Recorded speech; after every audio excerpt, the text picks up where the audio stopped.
Hi, everybody. Welcome to the eCYBERMISSION Team Advisor Orientation for 2022. My name is Matt Hartman. I'm the AEOP Learning and Development Manager, and I'll be your host today. The goal of this presentation is to familiarize you with eCYBERMISSION and your role as a team advisor. Now, it's targeted at new team advisors, or maybe those who think they might want to be team advisors, but veteran TAs might find valuable information here as well. We'll have time for questions at the end, but if you're watching this in its recorded form, remember that you can always contact Mission Control with your questions. That's missioncontrol@ecybermission.com, or you can call 1-866-GO-CYBER if it's between 9 a.m. and 5 p.m. Eastern Time, Monday through Friday. All right, so let's talk about your role. Your role as a team advisor is to help a student team of 2 to 4 students who are in grades 6 through 9 to compete in eCYBERMISSION. This includes guidance, assistance, forming teams, submitting the final mission folder, and also just being available for the team. The TA role is one that is filled by teachers, parents, community leaders, and really can be any adult over the age of 21 who's associated with at least one of the team members. And the main way that you will interact with eCYBERMISSION is through our website. Now, many of you may be registered as TAs already, and if you are, that's great. Now, if you aren't, the process is pretty straightforward. You go to the eCYBERMISSION website, which is just eCYBERMISSION.com, and click the register button in the top right. Obviously, you'd register as a team advisor. The registration for team advisors and for students has 4 steps. All 4 steps need to be completed before the user is fully registered. And note that for students, it will include a part that requires parent-guardian permission. The parents and guardians need to know what their students are doing and agree to the privacy policy, the evaluation policy, and the media policy. Also, both TAs and students need to choose a login name, and we ask that login name not contain any part of their actual name first or last. Make sure that you're registered first, because after the students finish registering, they'll be able to find you through a search using your last name and the state that you're in, and then claim you as their team advisor. If they don't do that, don't worry. There is a way for you to find them also, and we'll look at that a little bit later. But once you're registered, or maybe even before, you should check out what we have as far as helpful resources. They can be found in the Team Advisor Help Center. The Team Advisor Help Center is where to go when you need any, help with the competition. You'll find links here to Mission Control, but you'll also find great tools to help you along the way. For now, I want to spotlight the lesson plans, rubrics, and timelines.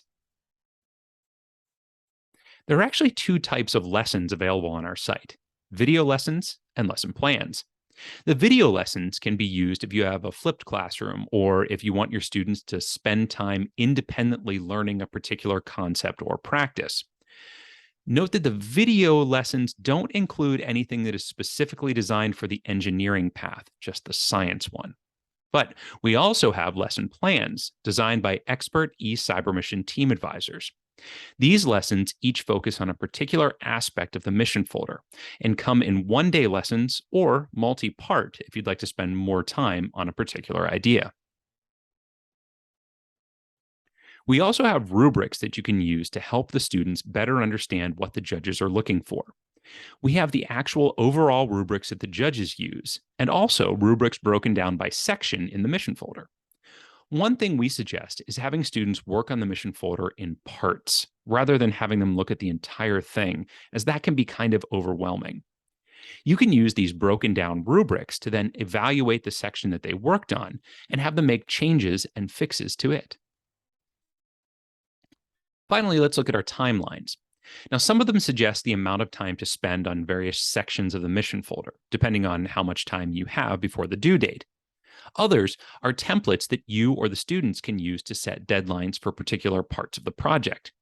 Just like any long-term project, having these deadlines will help to make sure that it's all completed on time. Keep in mind that there are many other resources and helpful hints and guides in the TA Help Center. We're just focusing on a few of them. And there's also a Student Help Center.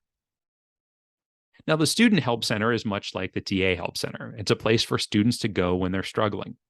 It includes helpful information and worksheets about various parts of the mission folder, as well as other helpful resources, one of which is the description of cyber guides.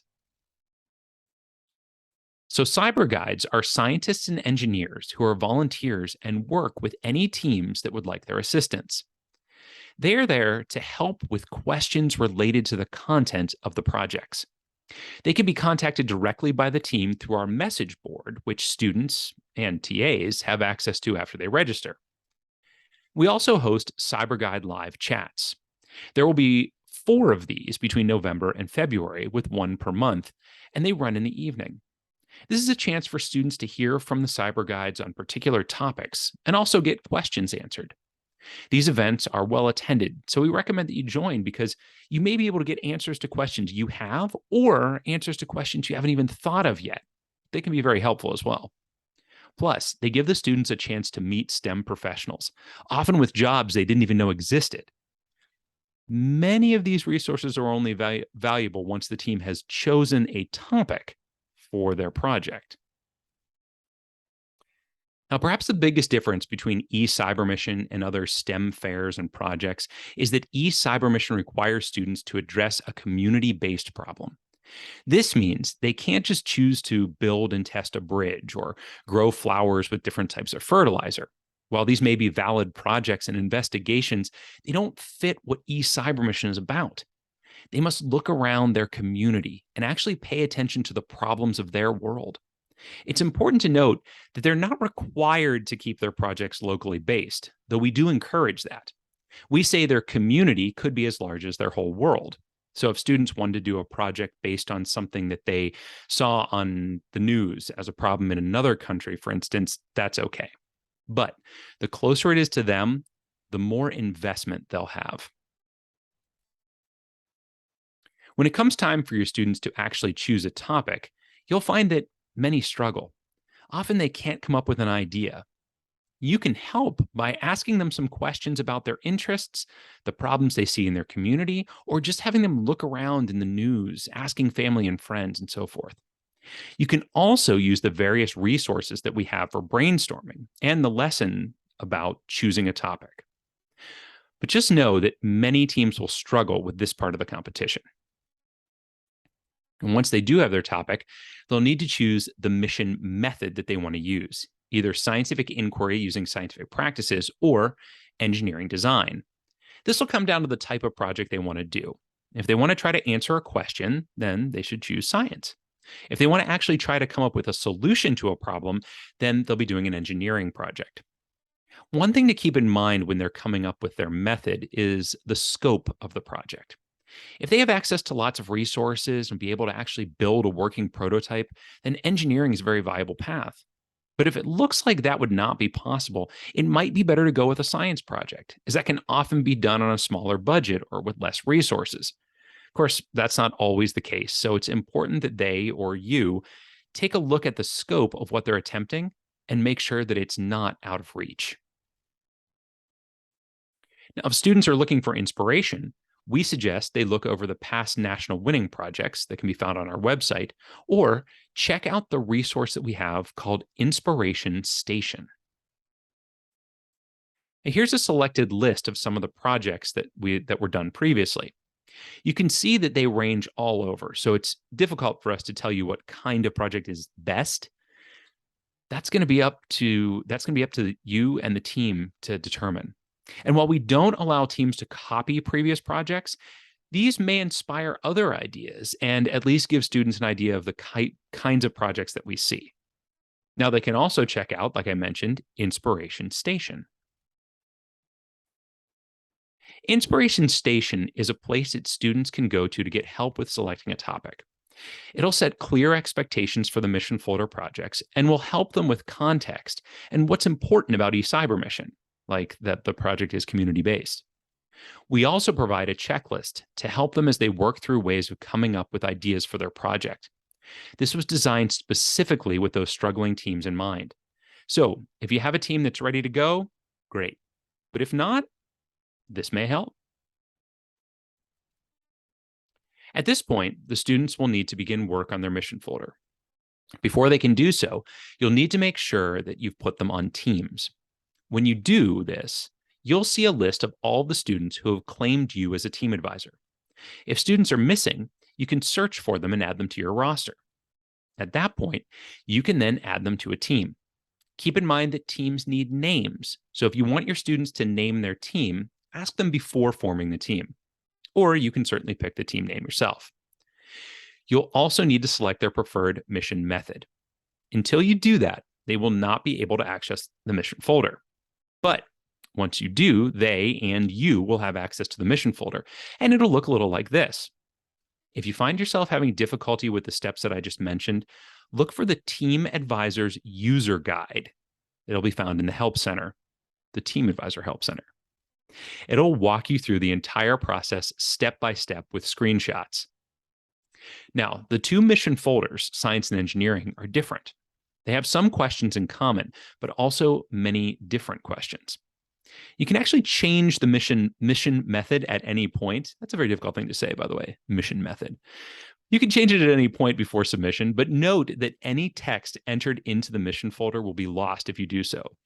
The main page will show you the completion status of each section, as well as some links to resources. When you open a section, you will see a screen that looks like this. The questions are all listed, and the text boxes beneath are where the students will enter their answers.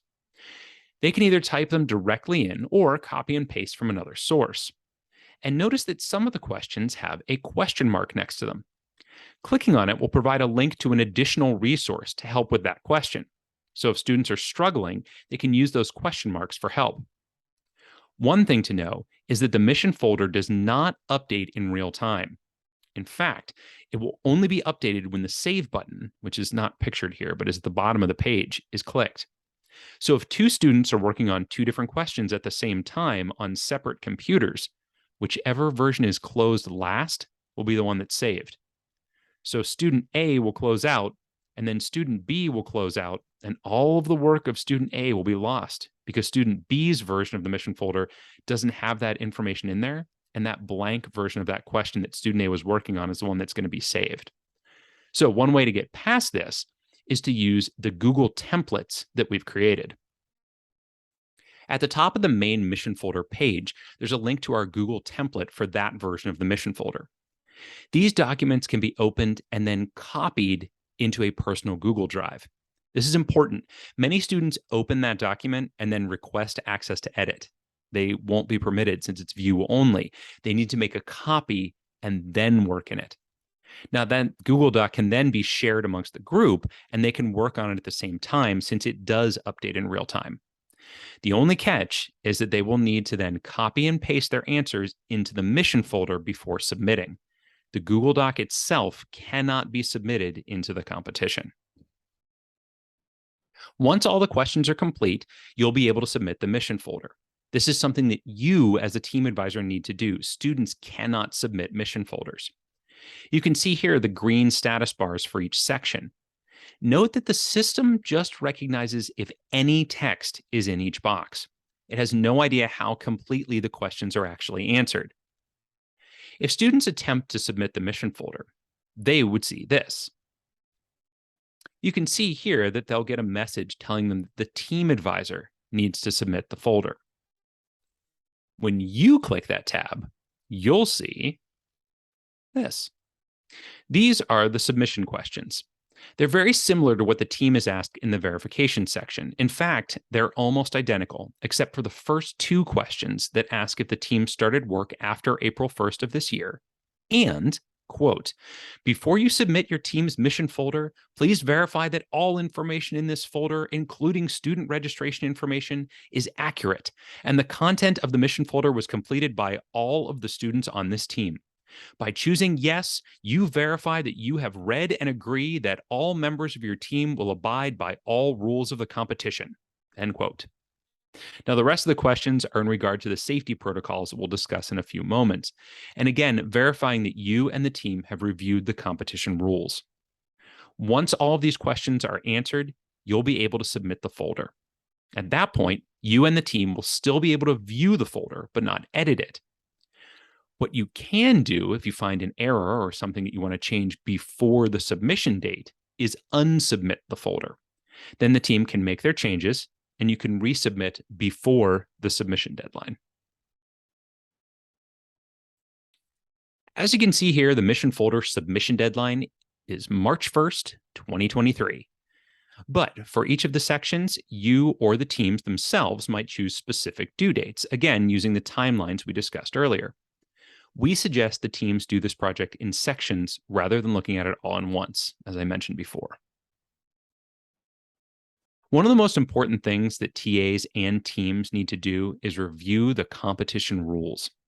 I want to discuss just a few of the most important aspects of those rules, but please don't take this as a substitute for reading through all of the rules. We'd hate for you and the team to find out after lots of hard work that your team's project isn't qualified. The first aspect that I want to review is the safety guidelines. First off, we require students to follow the lab safety rules established by their school or district if they attend a public or private school. If the students are homeschooled or the team is made up of students from different schools, you can use the NSTA recommended lab safety guidelines that we have linked in our rules. But it's very important that all teams are staying safe during their work on their projects. In addition to those standard rules, there are a few other ways that we keep the teams and their subjects safe. First off, it's suggested that teams complete a risk assessment document. This risk assessment form asks about safety guidelines and also about possibly hazardous biological agents, or PHBA. If a project involves any of these, there are procedures that must be followed, not the least of which is getting the PHBA sheet signed. Teams also need to analyze other possible risks associated with their project and identify how they will mitigate these risks and that their TA is aware of them. And finally, it asks about any testing being done on vertebrates. If there is any, the team will likely need Institutional Review Board, or IRB, approval. We have a form for that if you do not have a local IRB available, as well as an informed consent form that subjects will need to sign if the IRB determined that it was required, or if the regulations for informed consent were met.